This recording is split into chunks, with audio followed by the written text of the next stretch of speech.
나는 전능하신 아버지 하나님, 천지의 창조주를 믿습니다. 나는 그의 유일하신 아들, 우리 주 예수 그리스도를 믿습니다.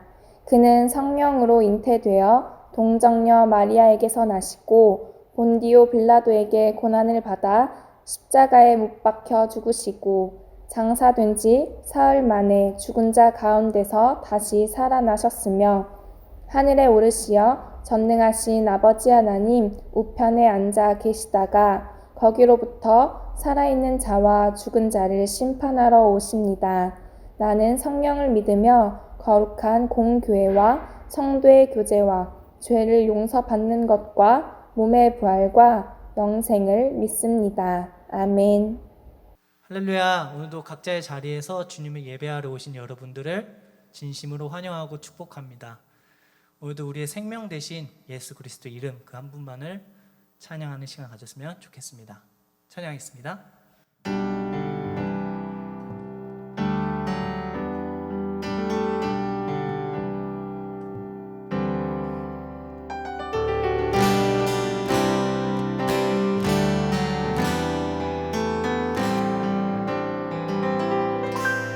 주의 이름 높이며 주의 이름 높이며 주를 찬양하나이다. 나를 구하러 오신 주를 기뻐하나이다.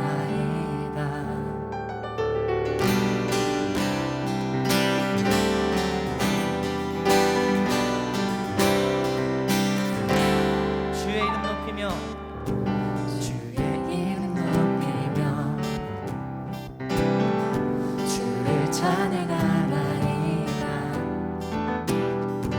나를 구하러 오신 주를 기뻐하나이다.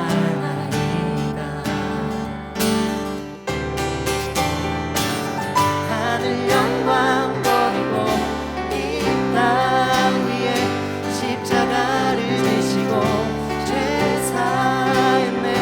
무덤에서 일어나 하늘로 올리셨네. 주의 이름 높이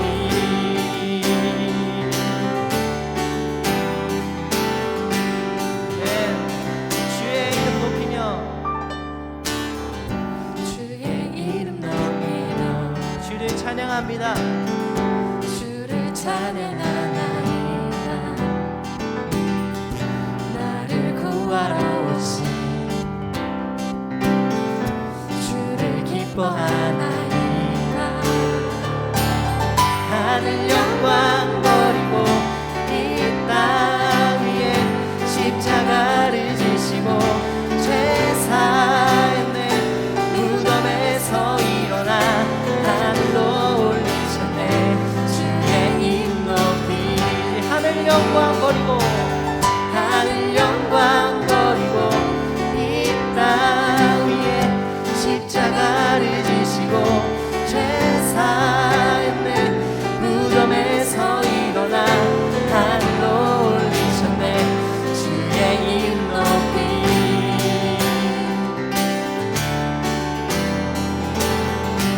우리 목소리로 찬양합시다. 하늘 영광 버리고 이 땅 위에 십자가를 지시고 죄 사했네. 무덤에서 일어나 하늘로 올리셨네. 주의 이름 높이리. 하늘 영광 버리고 이 땅 위에 십자가를 지시고 죄 사했네. 무덤에서 일어나 하늘로 올리셨네. 주의 이름 높이 하늘 영광 버리고 하늘 영광 버리고 이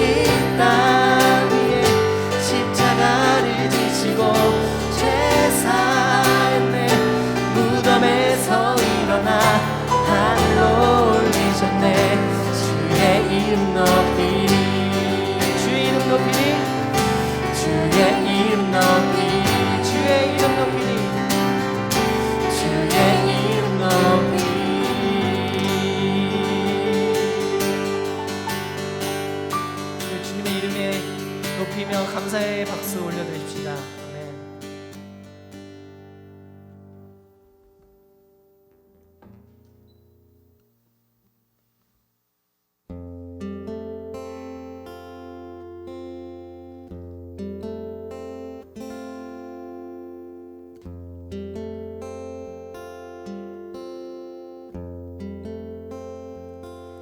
내 아버지 그 품 안에서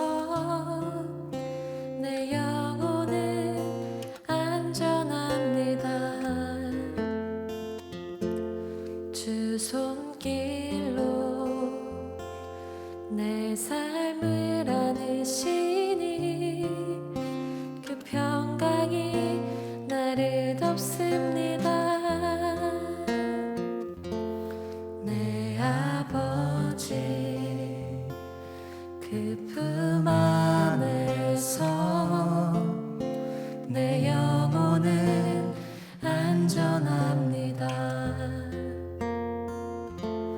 주 손길로 내 삶을 안으시니 그 평강이 나를 덮습니다.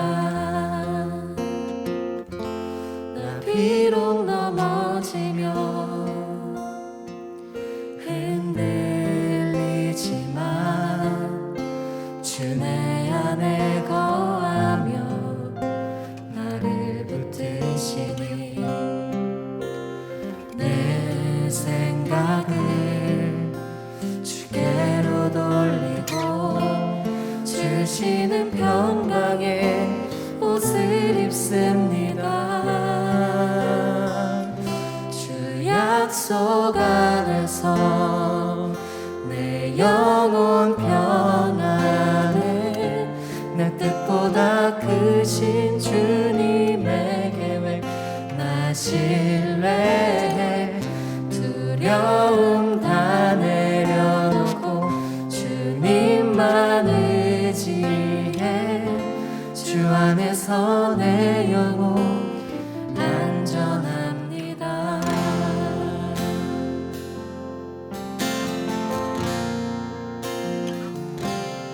내 아버지 그 품 안에서 내 영혼은 안전합니다. 주 손길로 내 삶을 안으시니 그 평강이 나를 덮습니다.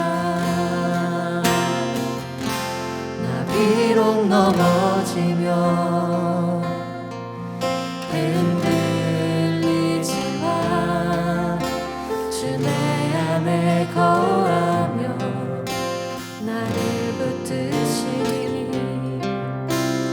내 생각을 주께로 돌리고 주시는 평강의 옷을 입습니다. 주 약속 안에서 내 영혼 평안에 내 뜻보다 크신 주님의 계획 나 신뢰해. 두려움 다 내려놓고 주님만 의지해. 주 안에서 내 영혼 안전합니다. 주 약속 안에서 주 약속 안에서 내 영혼 평안에 내 뜻보다 크신 주님의 계획 나 신뢰해.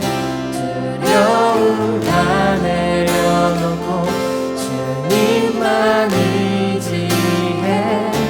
주 안에서 내 영혼 안전합니다. 주 약속 안에서 주 약속 안에서 내 영혼 평안에 내 뜻보다 나 크신 주님의 계획 나 신뢰해 두려움 다 내려놓고 주님만 의지해 주 안에서 내 영혼 안전합니다.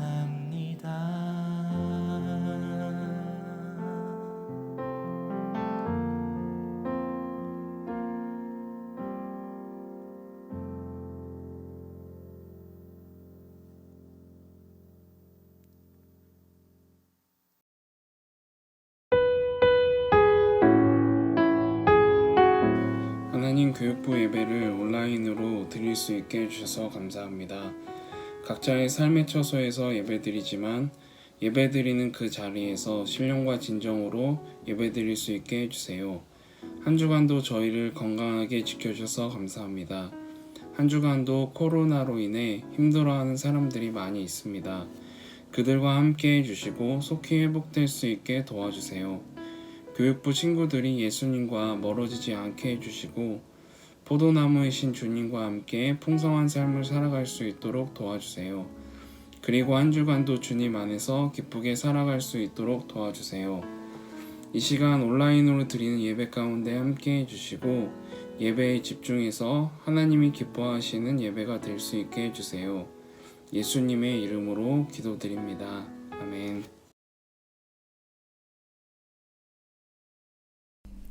샬롬. 네, 우리 친구들 반갑습니다.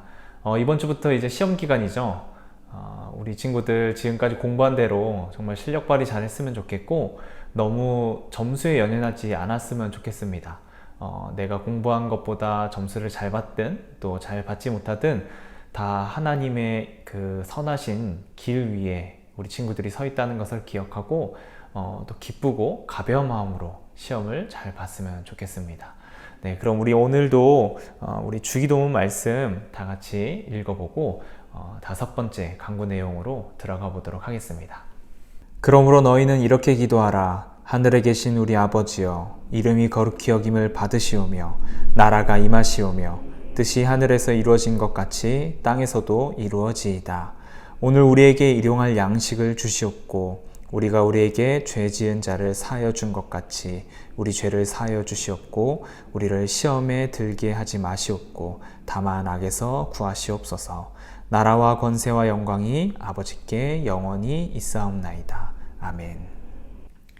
오늘은 주기도문의 5번째 강구인 우리가 우리에게 죄 지은 자를 사하여 준 것 같이 우리 죄를 사하여 주시옵고의 내용을 살펴보도록 하겠습니다. 우리 한국에 이제 개봉된 영화들 중에서 기독교와 관련된 영화들이 굉장히 많이 있는데 인상 깊은 영화들이 참 많았던 것 같아요. 근데 그 중에서 특별하게 좀 기억에 남는 것이 2007년쯤에 이제 개봉했던 밀양이라고 하는 영화가 좀 기억에 남습니다. 당시에 이제 전도연이라고 하는 배우가 주연으로 연기를 했기 때문에 교회를 다니는 사람들도 이 영화를 많이 봤지만 교회를 다니지 않는 사람들도 굉장히 영화를 많이 봤던 그런 기억이 있습니다. 이 영화 내용을 잠시 이제 소개를 해드리자면 한 남자가 아이를 납치하게 됩니다. 그래서 이제 계속 그 부모들에게 돈을 요구하면서 시간을 끌다가 결국에는 이 아이를 죽이게 됩니다. 이 아이가 이제 죽은 채로 발견이 되는데 그 이후에 시간이 지나서 이 범죄자는 붙잡혀서 감옥에 갇히게 되고 이 엄마는 아이를 잃은 슬픔 때문에 제대로 된 생활을 하지 못하고 아주 깊은 슬픔에 잠겨서 하루하루를 살아가게 됩니다.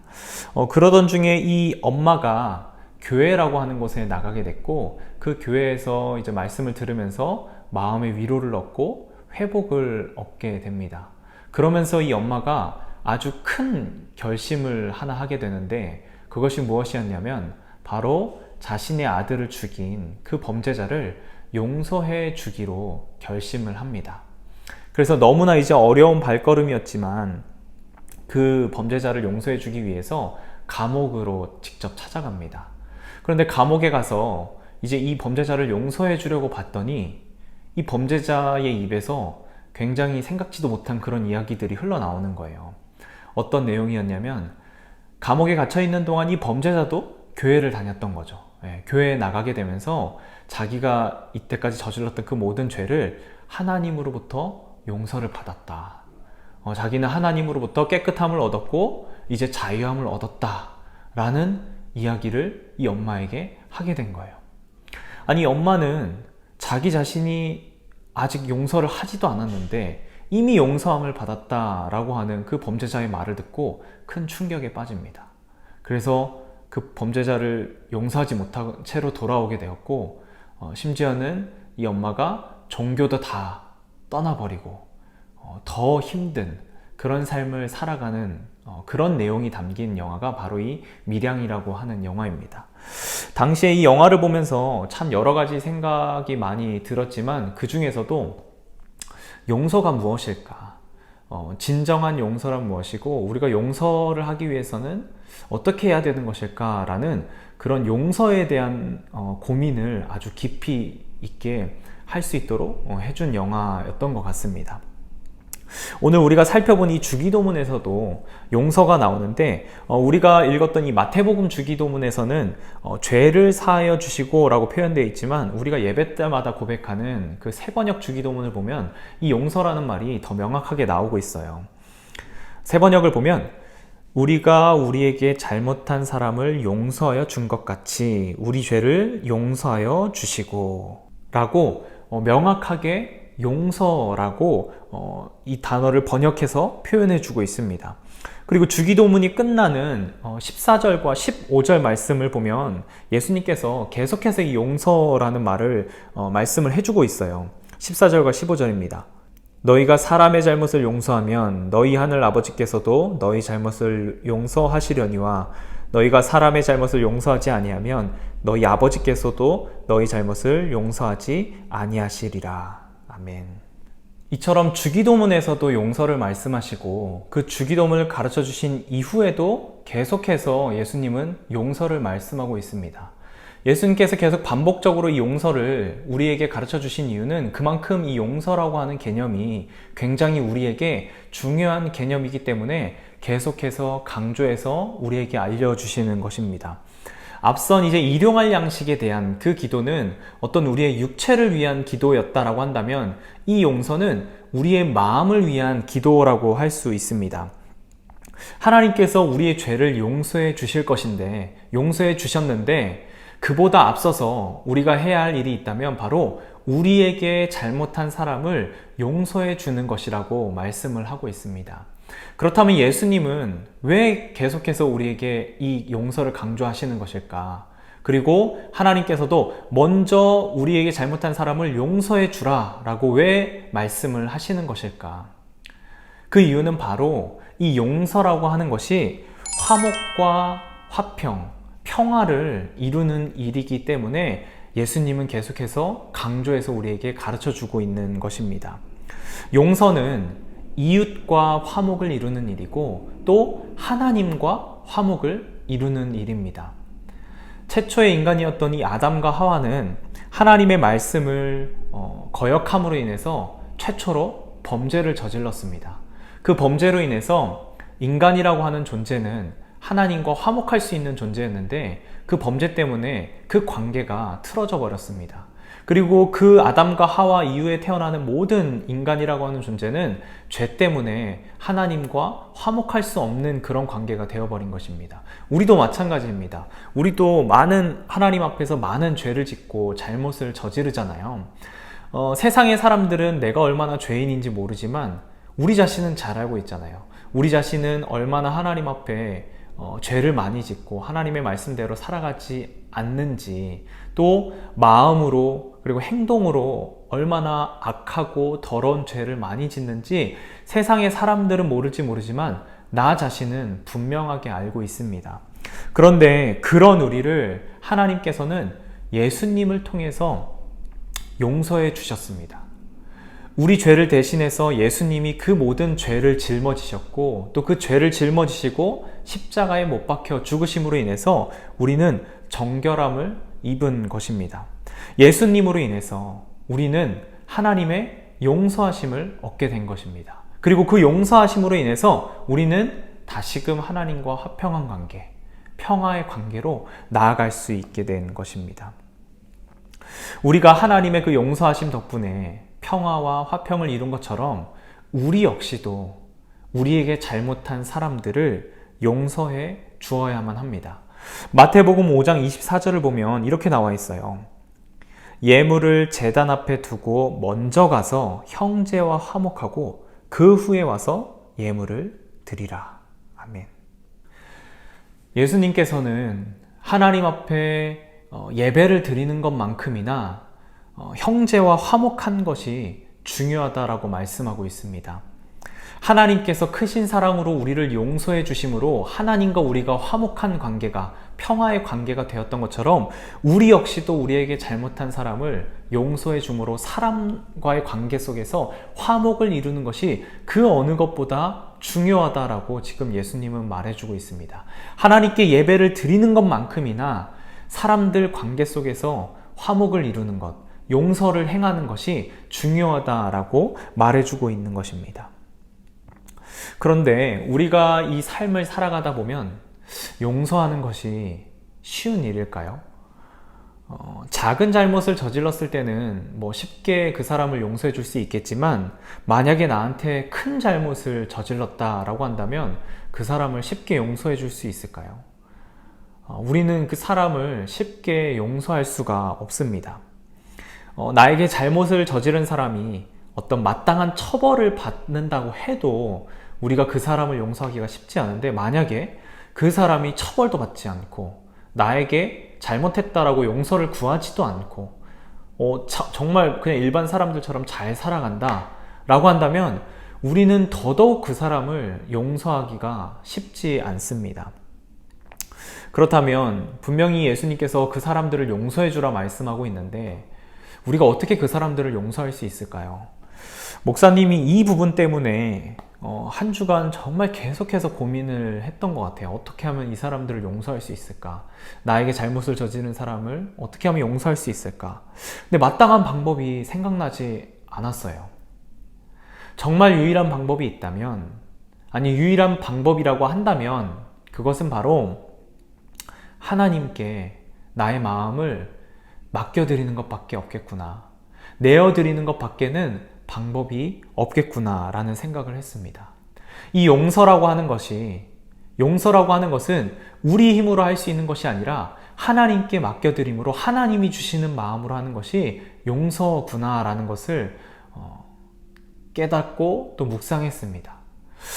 구약 성경에 이제 시편을 보면 150편의 시편이 있는데, 각 시편들마다 특징이 있어서 이름이 붙여져 있어요. 그런데 그 중에서 이제 저주 시편이라고 하는 시편들이 몇 편이 있습니다. 대표적인 시편이 이 109편의 시편이라고 할 수 있는데, 7절과 8절을 제가 대표적으로 한번 읽어볼게요. 7절과 8절을 보면, 그가 심판을 받을 때에 죄인이 되어 나오게 하시며 그의 기도가 죄로 변하게 하시며 그의 연수가 짧게 하시며 그의 직분을 타인이 빼앗게 하시며. 시편의 기자는 자신을 괴롭히는 이 악인을 지금 하나님께 구하면서 그 악인을 심판해 달라고, 그리고 그 악인에게 벌을 내려달라고, 그 악인의 생명의 날수가 짧게 해달라고 하나님께 간구하고 있습니다. 이어서 나오는 9절과 10절을 읽어보면 더 심한 말들이 많이 나오고 있어요. 아니, 어떻게 이렇게 심한 저주의 말들이 성경에 담길 수 있을까? 그리고 시편에 어떻게 딱 이렇게 버젓이 있을 수 있을까? 그런데 이 말씀들을 자세히 읽어보면 단순한 증오로부터, 단순한 저주에서 나오는 그런 기도가 아니다라는 것을 발견할 수가 있습니다.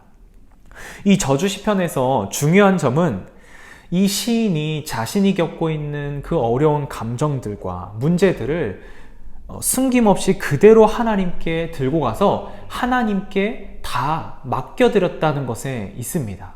그것이 바로 이 저주 시편이 갖고 있는 특징이고 아주 중요한 점입니다.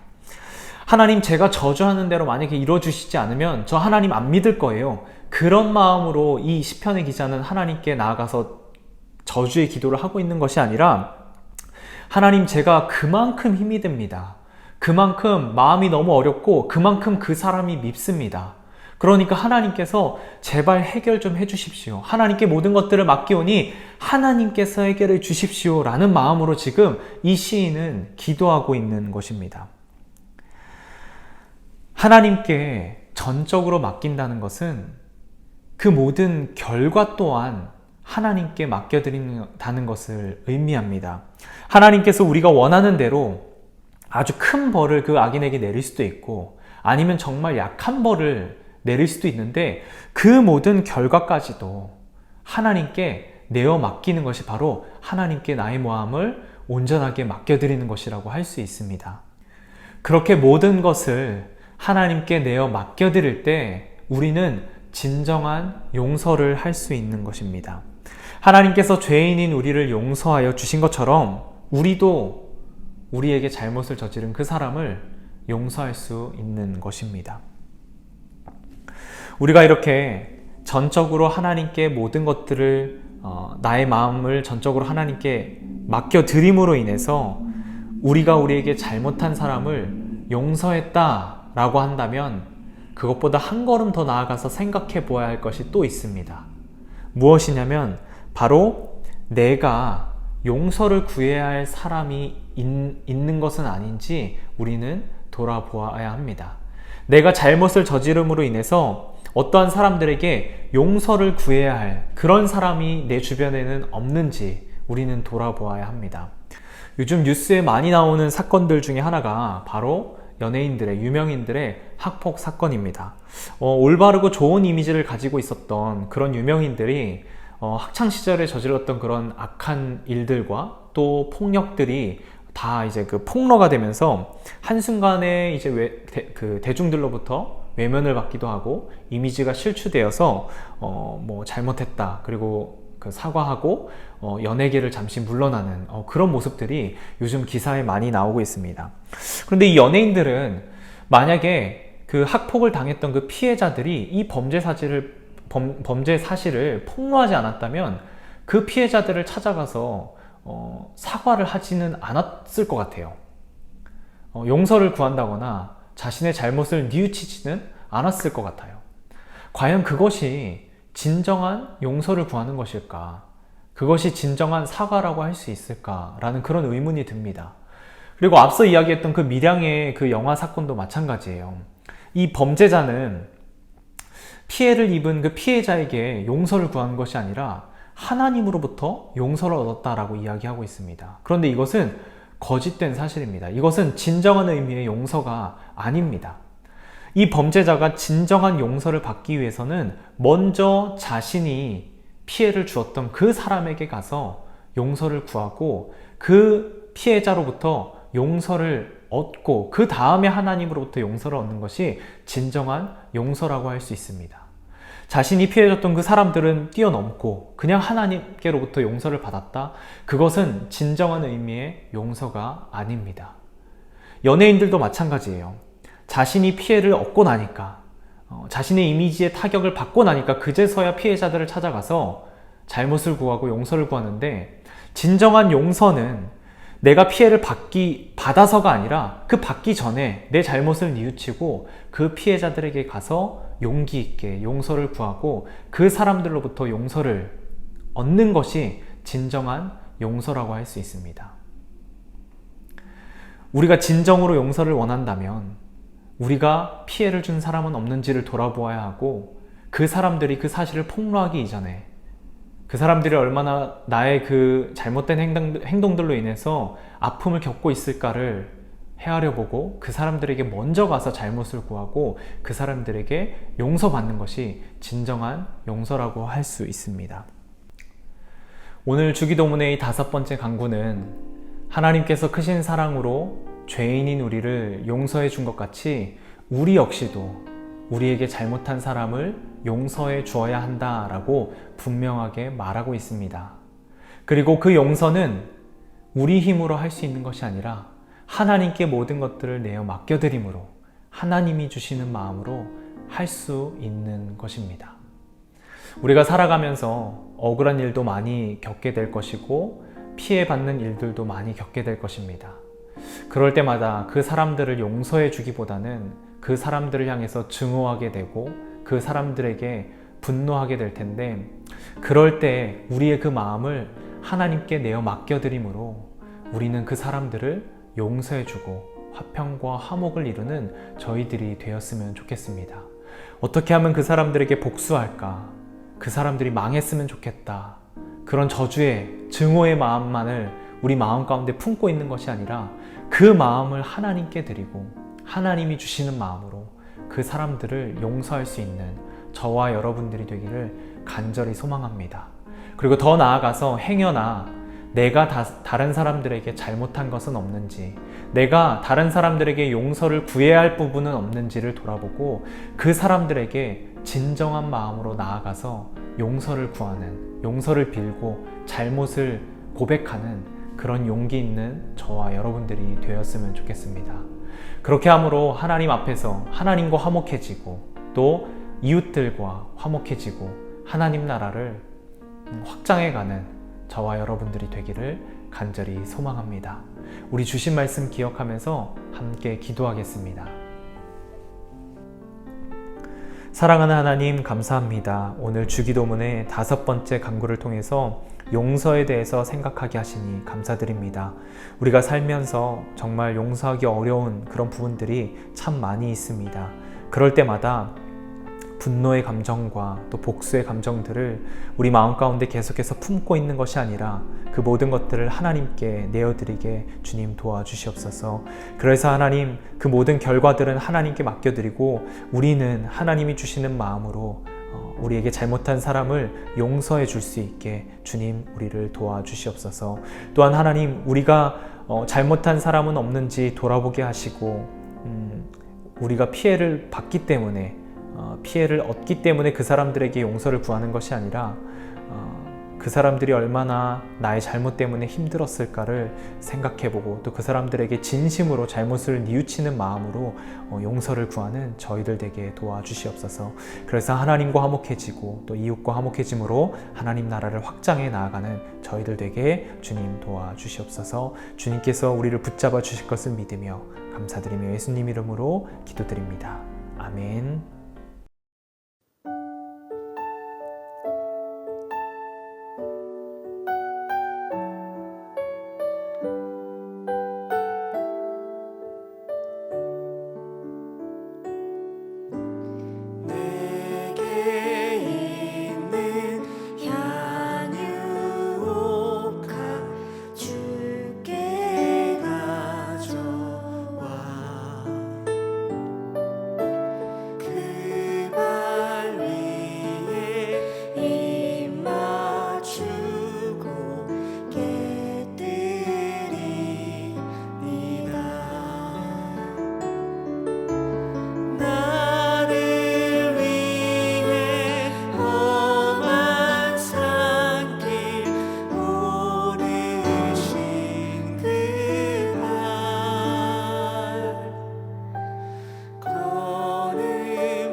하나님 감사드립니다. 오늘도 우리가 마음과 정성을 담아서 하나님께 예물 올려드렸습니다. 하나님, 이 예물을 누구보다 기쁘게 받아주시고 또 이 예물이 사용되는 곳곳마다 하나님의 화목의 역사가, 평안의 역사가 이루어지기를 간절히 소망합니다. 하나님, 우리 친구들 이제 곧 시험을 치를 텐데 결과는 하나님의 손에 맡겨드리고 있는 자리에서 최선을 다해서 공부할 수 있게 주님 도와주시옵소서. 또한 하나님, 평안의 마음도 허락해 주셔서 너무 성적과 결과에 연연하지 않게 도와주시고 어떠한 결과가 나오든 간에 하나님의 그 선하신 인도하심 속에 우리 친구들의 인생이 달려있다는 것을 굳게 믿고 평안의 마음으로 나아가는 우리 친구들 되게 주님 복의 복을 더하여 주시옵소서. 우리 친구들이 속한 학교와 또 반과 또 가정 가운데에도 주님 마음껏 축복해 주시고 우리 친구들을 통해서 하나님의 사랑이 흘러 넘치는 그런 우리 친구들을 통로로 사용하여 주시옵소서. 주님께서 우리 친구들을 마음껏 축복해 주시고 또 사랑해 주시고 붙잡아 주실 것을 믿으며 감사드리며 예수님의 이름으로 기도드립니다. 아멘. 하늘에 계신 우리 아버지, 아버지의 이름을 거룩하게 하시며 아버지의 나라가 오게 하시며 아버지의 뜻이 하늘에서와 같이 땅에서도 이루어지게 하소서. 오늘 우리에게 일용할 양식을 주시고 우리가 우리에게 잘못한 사람을 용서하여 준 것 같이 우리 죄를 용서하여 주시고 우리를 시험에 빠지지 않게 하시고 악에서 구하소서. 나라와 권능과 영광이 영원히 아버지의 것입니다. 아멘.